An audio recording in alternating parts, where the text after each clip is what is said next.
अस्सलाम वालेकुम, मैं हूं मोहम्मद रईस।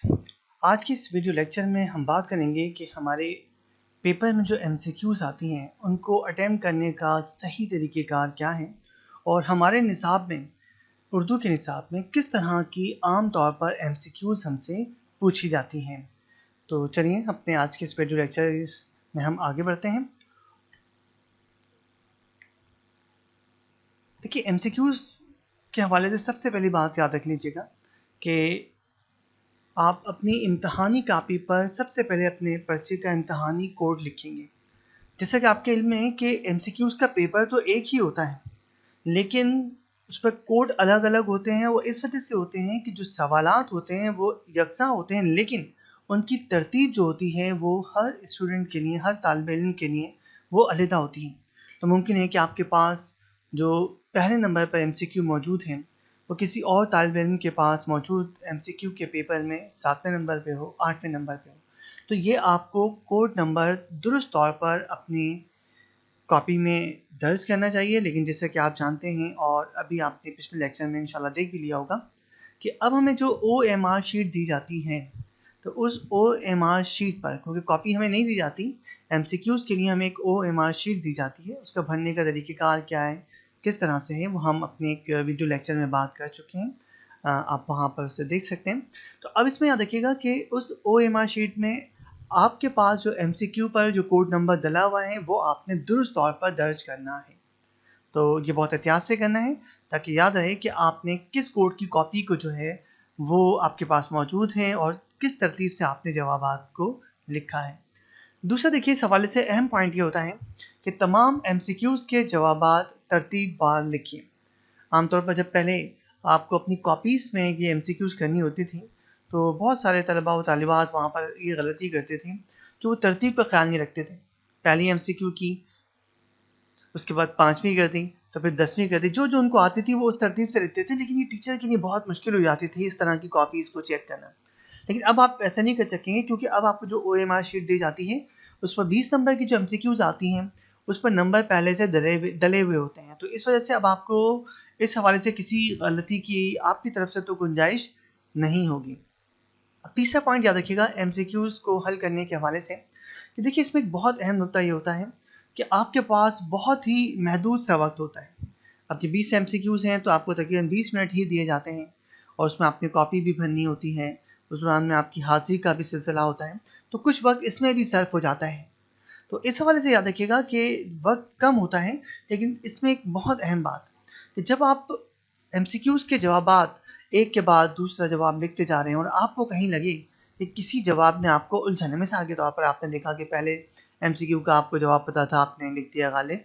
याद रखिएगा अब आपने लिखना नहीं है, बल्कि आपने ऑप्शन में जो है आप एक जो दायरा दिया जाता है ऑप्शन का, उसमें आपको फिल करना होता है, भरना होता है।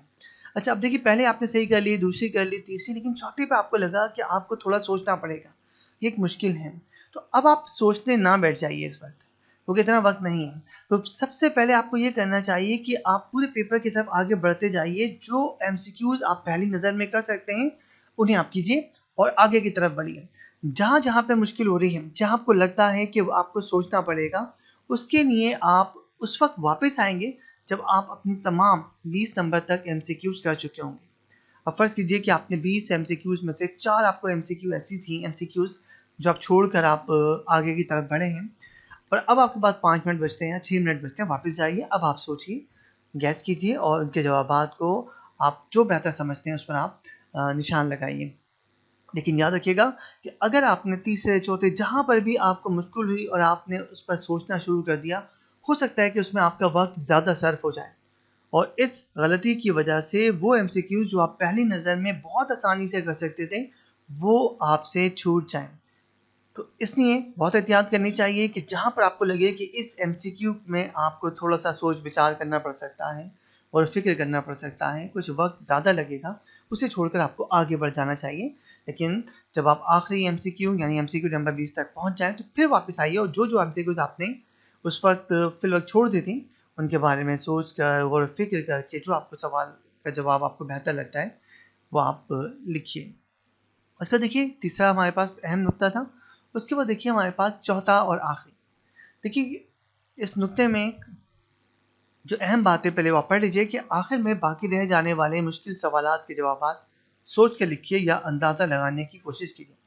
देखिए, इस हवाले से अंग्रेज़ी में एक इस्तिलाह इस्तेमाल की जाती है स्मार्ट गैस, कि जब आप फ़र्ज़ कीजिए कि कुछ एमसीक्यू से आपका वास्ता पड़ता है जिनके जवाब के बारे में आपको यकीन नहीं है, तो आमतौर पर हमारे यहाँ मशहूर ऐसे मौके पर हम तुक्का लगाते हैं। लेकिन याद रखिएगा, ये तुक्का लगाते वक्त भी थोड़ा सा अगर आप सोच का इस्तेमाल करें, थोड़ा सा निशाना मान लें, तो इसमें आपके दुरुस्त होने के, आपके जवाब के दुरुस्त होने के इम्कानात बहुत बढ़ जाते हैं। वो कैसे? देखिए, किस तरह से हमने गैस करना है, किस तरह से हमने जवाबात की मदद से जो है थोड़ा सा हमने सही जवाब तक पहुंचने की कोशिश करनी है। तो इस हवाले से देखिए कि हमारे पास पहला है कि नॉवेल इब्नुल वक्त इनकी तसनीफ़ है। फ़र्ज़ कीजिए कि जवाब हमें नहीं पता। अब इसके ऑप्शंस की तरफ चलिए तो देखिए, पहला हमारे पास है अल्लामा इकबाल, दूसरा है फैज़ अहमद फैज़, तीसरा है मिर्ज़ा हादी रुस्वा और चौथा हमारे पास है मौलवी डिप्टी नज़ीर अहमद। अब फ़र्ज़ कीजिए कि एक तालिब इल्म को इसका जवाब नहीं पता, तो अब थोड़ा सा देखिए, इस पर गौर करते हैं। अल्लामा इकबाल, आप जानते हैं कि हर मेरा ख्याल है कि हर अदब के तालिब इल्म को, हर तालिब इल्म को पता होगा कि अल्लामा इकबाल का बुनियादी हवाला शायरी का है, ठीक है, एक फ़लसफ़ी शायर का है। तो अब इनका नावल से दूर दूर तक कोई लेना देना नहीं है। फैज़ अहमद फैज़, इनका भी बुनियादी हवाला वही शायर का है। तो इस तरह से हमने गौर किया कि भाई, दो तो हो नहीं सकते किसी सूरत भी। तो देखिए, अब हमारे पास दो बचे, मिर्ज़ा हादी रुस्वा और मौलवी डिप्टी नज़ीर अहमद। अब फ़र्ज़ कीजिए कि इनमें से आप तय नहीं कर पा रहे, तो कहीं लगाना है, लेकिन कम से कम थोड़ा सा सोचने से ये फ़ायदा तो हुआ कि जहाँ पर पहले हम 4 जवाबात में से तुक्का लगाने की कोशिश कर रहे थे, अब उसकी निस्बत हमारे पास 2 जवाबात हैं। यानी पहले अगर 25% चांस था हमारे सही होने का, तो अब 2 जवाबात में से अगर हम कोई तुक्का लगाते भी हैं, तो हमारे सही होने का इम्कान तकरीबन 50% है। तो ये आपने जवाबात पे थोड़ा गौर करना है और ये देखना है कि आप किस जवाब को इस फहरिस्त में से निकाल सकते हैं। कौन सा ऐसा क्लू है जिसकी मदद से आप ये तय करते हैं कि ये जवाब गालिबन नहीं हो सकता। अब देखिए, हमारे पास अगला एक और हमारे पास एमसीक्यू है और हम इसके बारे में यही तसव्वुर कर रहे हैं कि जैसे हमें ये नहीं पता, तो हम किस तरीके से थोड़ा सा हम अंदाज़ा लगाने की कोशिश कर सकते हैं। जवाबात की मदद से हम सही और मौजू जवाब के करीब तरीन पहुंचने की कोशिश कर सकते हैं। देखिए, इस तहरीर में एक पालतू जानवर का जिक्र किया गया है। हमारे फर्स्ट ईयर की गुलज़ार उर्दू नई किताब, नई निसाबी किताब, वहाँ से लिया गया।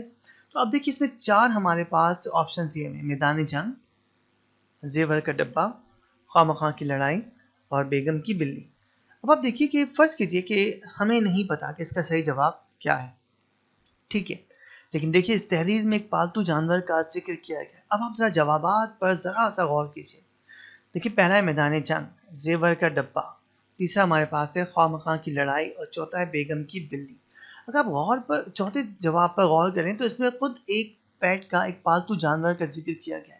अगर फ़र्ज़ कीजिए कि एक नया बच्चा जिसने शायद वो किताब ना पढ़ी हो या किसी नए तालिब इल्म से, किसी नए शख्स से पूछें इस सवाल के जवाब के बारे में, तो हम थोड़ा सा गैस करके, गौर करके भी हम इसके सही जवाब तक पहुंच सकते हैं। पालतू जानवर का जिक्र है, देखिए उन्वानात में ही हमारे पास एक ऐसा उन्वान मौजूद है जिसमें एक जानवर का, एक पालतू जानवर का जिक्र किया गया है। तो यकीनन हमारे लिए, चाहे अगर ये नई एमसीक्यू क्यों ना हो, लेकिन हमारा जवाब, अगर हम अंदाज़ा लगा रहे हैं, तो हमारा जवाब यकीनन यही होना चाहिए। तो देखिए, यहाँ पर हमने जवाबात ही में से थोड़ी सी हमने मदद ली और इसकी बुनियाद पर हमने सही जवाब तक पहुँचने की कोशिश की। अब तीसरा ये हमारे पास कि बाबा नूर इस सिन्फ़ अदब से ताल्लुक़ रखता है। अब देखिए, हमारे पास जो है ये एक असल में तो ये एक अफ़साना है। अब हम पर जो जवाबात दिए हुए हैं, तो पहला दिया हुआ है तमसील ड्रामा, दूसरा अफ़साना, तीसरा गज़ल, चौथा नॉवेल। तो देखिए, अगर थोड़ा सा एक तालिब इल्म को पता है, और याद रखिएगा कि हमने अपनी वीडियो में, इसी चैनल पे आपने देखी होगी वीडियो, तो उसमें हमने पूरे निसाब का जायज़ा लिया था कि हमारा नया निसाब किस तरह का है, सवालात कैसे आते हैं। तो उस वक्त मैंने आपको बताया था कि अब हमारे पास नई गुलज़ार उर्दू में नावल का कोई भी इक़्तिबास हमारे पास शामिल नहीं है। नावल का कोई भी हिस्सा हमें मुंतखब करके नहीं दिया गया, जबकि पिछली किताब में था। तो अगर आपके ज़हन में ये बात है, तो आप यहाँ से नावल को तो यहाँ से आप निकाल देंगे। दूसरा देखिए कि बाबा नूर इस सिन्फ़ अदब से ताल्लुक़ रखता है, गज़ल भी मुमकिन नहीं है। غزل ایک شعری صنف سخن ہے، لیکن یاد رکھیے اس کا کوئی عنوان نہیں ہوتا. تو غزل کا عنوان بابا نور، یہ بڑی عجیب سی بات ہو جائے گی، غزل کے عنوانات نہیں ہوتے. تو یہ جواب بھی ہم نے یہاں سے علیحدہ کر دیا، اس کو ہم شامل نہیں کریں گے کہ یہ تو نہیں ہو سکتا. اب ہمارے پاس بچے تمثیل اور دوسرا افسانہ. جی ہاں، اس کے بارے میں اب ہمیں کوئی یہاں سے مزید مدد نہیں ملتی، اب ہمیں تو کہیں لگانا پڑے گا. لیکن سوچئے کہ ذرا سا غور و فکر کرنے سے کہ ہم جو پہلے اندازہ 4 جوابات کے مابین لگا رہے تھے، اب وہ گھٹ کر صرف ہمارے پاس 2 رہ گئے ہیں، ایک تمثیل اور افسانہ. یعنی اب ہمارے پاس ٹھیک ہے تکا ہی صحیح، لیکن اب ہمارے امکانات جو ہیں وہ صحیح ہونے کے 50% زیادہ ہیں. تو یہ بات اصل میں کہلاتی ہے ہمارے پاس اسمارٹ گیس، کہ جب آپ کو گیس ہی کرنا ہے تو تھوڑا سوچ کر، تھوڑا غور و فکر کر کے کیجیے کہ اس میں صحیح جواب کیا ہو سکتا ہے. اور یاد رکھیے گا کہ بہت ساری ہیلپ ہمیں جوابات ہی سے مل جاتی ہے، جیسا کہ بھی آپ نے دیکھا. اب اس کے بعد ہم اس بات کا جائزہ لیں گے کہ عام طور پر ہمارے پاس جو اردو کی نصابی کتاب ہے اس میں ایم سی کیوز کس طرح کے آتے ہیں. تو کچھ اس حوالے سے موٹی موٹی باتیں ہم جاننے کی کوشش کریں گے. تو چلتے ہیں اپنی اگلی سلائڈ کی طرف. دیکھیے اس میں کس طرح کے ایم سی کیوز امتحان میں آتے ہیں. تو سب سے پہلے دیکھیے ہمارے پاس پہلا ہے کہ اسباق کے مصنفین کے نام. مثلا تھر کی نادیہ کماچی کے مصنف ہیں. تھر کی نادیہ کماچی یہ ایک سفر نامہ ہے، ہماری نئی گلزار اردو میں شامل ہے. تو اس کے مصنف کون ہیں؟ تو اس کا مقصد یہ ہوا کہ ہمارے پاس جو ہماری درسی کتاب ہے اس کی جو فہرست ہے، اس فہرست کو ہم نے اچھی طرح سے مطالعہ کرنا ہے اور اس میں یاد رکھنا ہے کہ کس مصنف کی کون سی تحریر، کس نوعیت کی تحریر جو ہے وہ ہماری نصابی کتاب میں شامل ہے. مثال کے طور پر دیکھیں، یہ ہمارے پاس ہماری نئی گلزار اردو کی فہرست ہے. پہلے میں مضامین دیے ہوئے ہیں، قومی اتفاق، زبان گویا، ان کے سامنے ان کے مصنفین کے نام موجود ہیں. 3 ہمارے پاس افسانے موجود ہیں، ان کے افسانہ نگاروں کے نام موجود ہیں.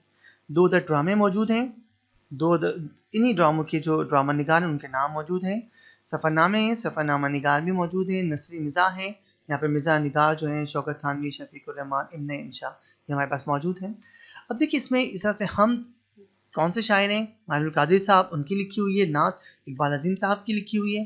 اس طرح سے پابند نظمیں جو ہیں وہ کن کی، ان کے شعراء کرام کون کون سے ہیں، ساری فہرست ہمارے پاس موجود ہے. رباعیات کس کی ہیں، قطعات کس کے ہیں، شعری مزاح جو ہے وہ کس شاعر کا لکھا ہوا ہے، قومی نغمہ کس کا لکھا ہوا ہے، آزاد نظمیں کس کی ہیں. یہ غزلیات کے حوالے سے تو نہیں آئے گا یہ، لیکن یہاں تک آزاد نظم تک کوئی سا بھی سوال، کوئی سی بھی ایم سی کیو دی جا سکتی ہے. تو اس حوالے سے آپ کو یاد رکھنا ہے کہ تمام مضامین کے مصنفین کے نام یاد رکھتے ہیں. افسانہ ہیں تو افسانہ نگاروں کے نام یاد رکھتے ہیں، ڈراموں کے نام یاد رکھتے ہیں، اور ڈرامہ نگاروں کے اس طرح سے آپ آگے چلتے جائیے اور آزاد نظم تک یہی سلسلہ جاری رہے گا. لیکن یاد رکھیے گا کہ اس میں احتیاط کیجیے. کبھی آپ کو وہ مضمون کا نام دے دیتے ہیں اور پوچھتے ہیں کہ اس کے مضمون نگار کون ہے، افسانہ نگار کون ہے، ڈرامہ نگار کون ہے. اور کبھی کبھی اس کو وہ بالکل اس کے الٹ کر دیتے ہیں، اس کے برعکس کر دیتے ہیں. مثال کے طور پر دیکھیے آپ کو اس طرح سے بھی دیا جا سکتا ہے کہ بھئی یہ بتائیے کہ ڈرامہ میدان جنگ کے ڈرامہ نگار کون ہے. تو یہاں پر ہمیں ڈرامہ نگار کا نام پوچھا گیا ہے. لیکن اس طرح بھی ہو سکتا ہے کہ آغا حشر کاشمیری کا لکھا ہوا کون سا ڈرامہ ہمارے نصاب میں شامل ہے.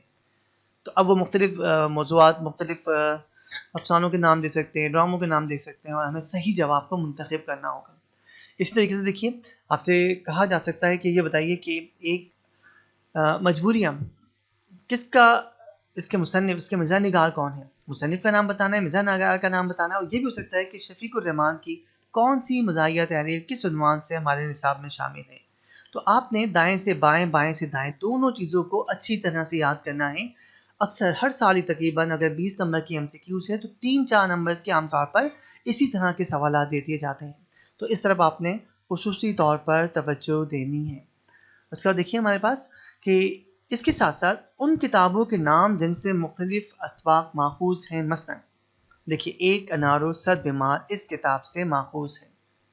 اس بات کو سمجھنے کی کوشش کیجیے کہ جو ہمارے پاس مختلف مضامین دیے گئے ہیں، مختلف افسانے دیے گئے ہیں، مختلف ڈرامے دیے گئے ہیں، تو یاد رکھیے گا کہ یہ ان کے جو مصنفین ہیں ان کی کسی کتاب میں یہ شامل ہے.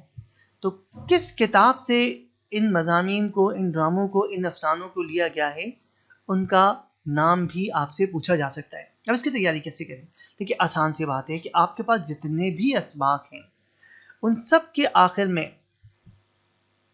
उन सब के आखिर में जो है वो इस बात का जिक्र कर दिया जाता है कि ये अगर मजमून है तो कहाँ से लिया गया है, ड्रामा है तो किस किताब में शामिल है, अफसाना है तो किस किताब में शामिल है। मिसाल के तौर पर देखें, ये एक मज़ाहिया मजमून है, एक अनारो सद बीमार हमारी निसाबी किताब का, और इसके मिज़ानिगार हैं इब्न इंशा। अब देखिए कहाँ से लिया गया है, तो इसी मजमून का मैंने आखिरी सफ़ा भी यहाँ पर देखें आपके सामने जो है वो मौजूद है कि यहाँ पर आखिर में दिया हुआ है माखूज अस, कहाँ से लिया गया है, इब्न इंशा की किताब है खुमार गंदम, उस किताब से लिया गया है। ये देखिए हमारे पास कि कहाँ से लिया गया है, माखूज अस लिया गया है खुमार गंदम। तो अब आपसे पूछा जा सकता है कि ये बताइए कि एक अनारो सद बीमार इब्न इंशा की किस किताब से माखूज है, किस किताब से लिया गया है। तो आपके यहाँ जितने भी मज़ामीन हैं, जितने भी अफसाने हैं, जितने भी ड्रामे हैं, उनके उसके इख्तिताम पर आपने ज़रूर गौर करना है कि क्या यहाँ पर माखज़ ये बताया गया है कि ये मज़मून, ये ड्रामा, ये अफसाना किस किताब से लिया गया है, उसको भी आपने अच्छी तरह से याद करना है। तो ये आपको हर मज़मून, हर ड्रामे के आखिर में देखिए आप यहाँ नोट कर सकते हैं। जैसे मैंने इसको थोड़ा सा एक ओवल में बनाया हुआ है, तो इसमें देख लीजिए, इसमें नुमाया किया गया है कि हर मज़मून के आखिर में, हर अफसाने के आखिर में आपको ये मालूमात मिल जाएगी। उसके बाद वापस देखिए आते हैं, तीसरा हमारे पास है कि दरसी किताब में मौजूद हमद, नात और नज़मों के शोरा के नाम। अभी आपको बताया था फहरिस्त के अंदर, आप देख भी सकते हैं कि देखिए हम मारिबुल कादी साहब की लिखी हुई है, नात प्रोफेसर इकबाल अजीम साहब की है, रहे नाम अल्लाह का, पाबंद नज़में किसकी हैं, याली नज़्म नज़ीर अकबर आबादी, इस तरह से। तो ये आपने याद रखना है कि हम नात मुख्तलिफ नज़मों के जो उन्वानात हैं ये किन की लिखी हुई हैं, ठीक है, कतात हैं, इनके उन्वानात देखिए, इनके लिखने वाले कौन हैं, तो ये बातें आपने अच्छी तरह से याद रखनी हैं।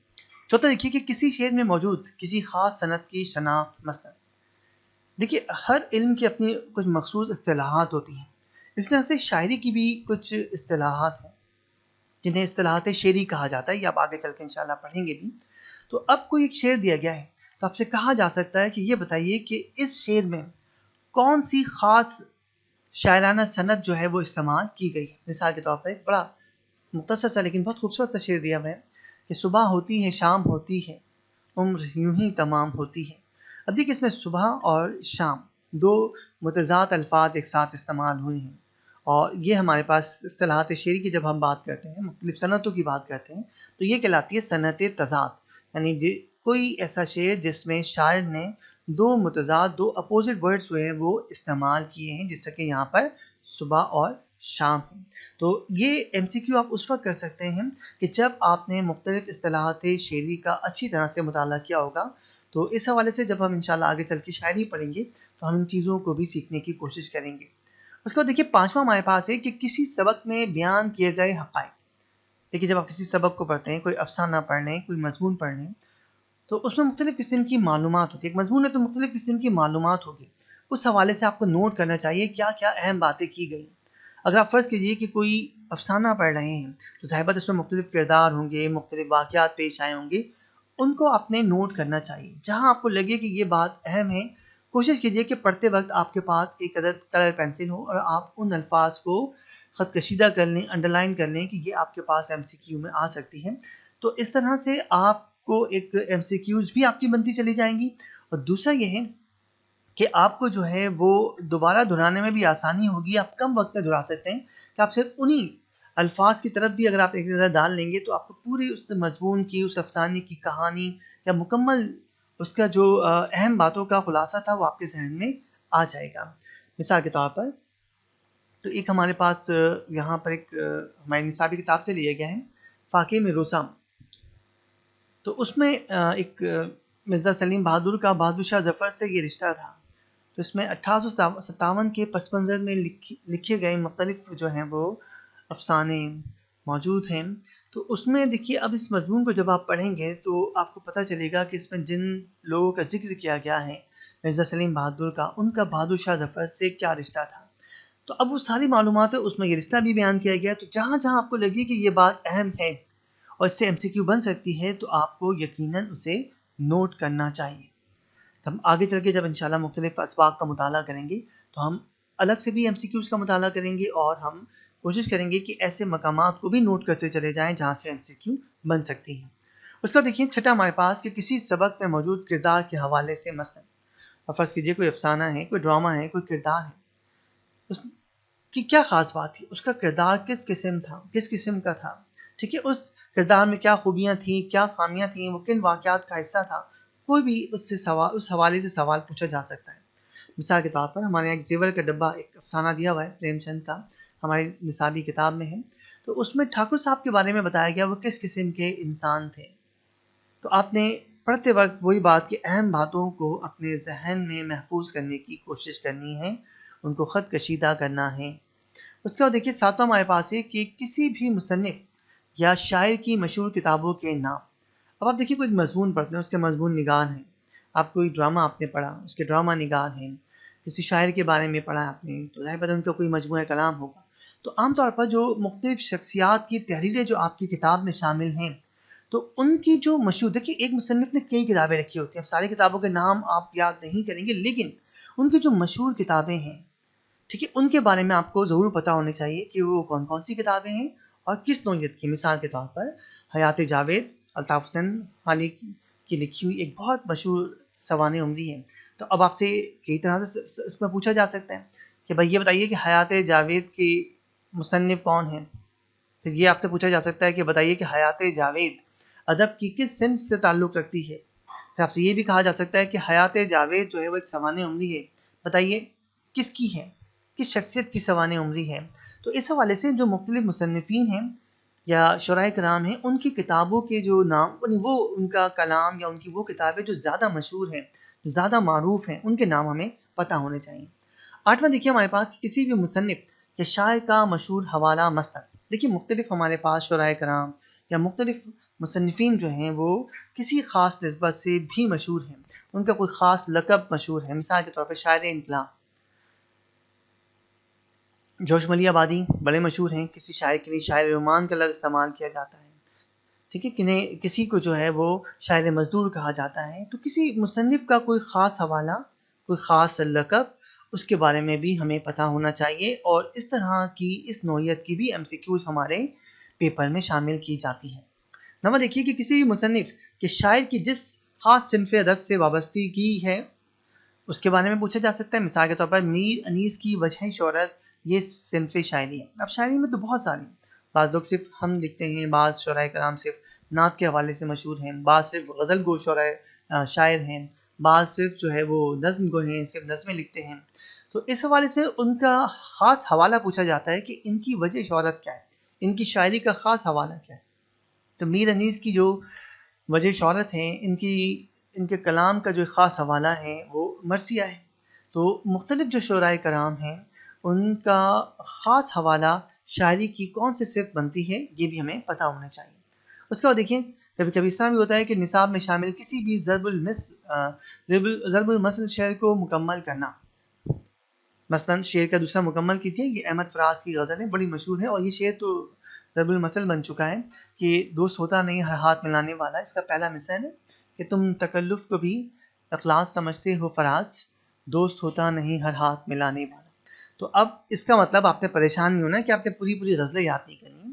ہمارے پاس کچھ غزلیں ایسی ہیں جن میں سے کچھ اشعار ایسے ہیں جو بہت مشہور ہیں، بہت معروف ہیں، ضرب المثل بن چکے ہیں، ہاں ان کے بارے میں آپ سے ضرور پوچھا جا سکتا ہے۔ تو ایسے آپ نے اشعار کو ضرور یاد کرنا ہے۔ تو یہ ہمارے پاس ایک مختصر سا تعارف تھا کہ کس طرح کے MCQs آتے ہیں۔ انشاءاللہ آگے کے لیکچرز میں ہم مختلف ہر سبق کے اور ہر شاعر کے، ہر مصنف کے حوالے سے اور ان کی جو تحریر ہے اس کے حوالے سے بھی ہم الگ الگ جو ہیں وہ MCQs کا جائزہ لیں گے۔ تو آج کے لیے اتنا ہی، انشاءاللہ تعالیٰ آپ سے اگلے ویڈیو لیکچر میں ملاقات ہوگی، تب تک کے لیے اجازت دیجیے، اللہ حافظ۔ آپ سیکنڈری اسکول کے طالب علم ہوں یا کالج کے، آپ ڈگری کلاس میں زیر تعلیم ہوں یا آپ کسی بھی پروفیشنل ادارے میں انٹری ٹیسٹ کی تیاری کر رہے ہیں، انگلش تمام ایگزامز اور ٹیسٹ کا لازمی حصہ ہے اور اب اس کی تیاری کرنا بے حد آسان ہے۔ ہمارا channel easy English by Mohammad Raees English grammar کے مشکل ٹاپکس کو انتہائی آسان اور دلچسپ انداز میں پیش کرتا ہے، اور ہر ٹاپک کے اختتام پر مختلف امتحانی پرچہ جات میں آنے والے سوالات حل کر کے بہترین عملی مشق کی سہولت بھی فراہم کرتا ہے۔ تفصیلی مطالعے اور مکمل مہارت کے حصول کے لیے ہمارے channel easy English by Mohammad رئیس کو وزٹ کیجیے۔ ہمیں یقین ہے کہ آپ ہمارے تعلیمی معیار اور دلکش پیشکش کو ضرور پسند کریں گے۔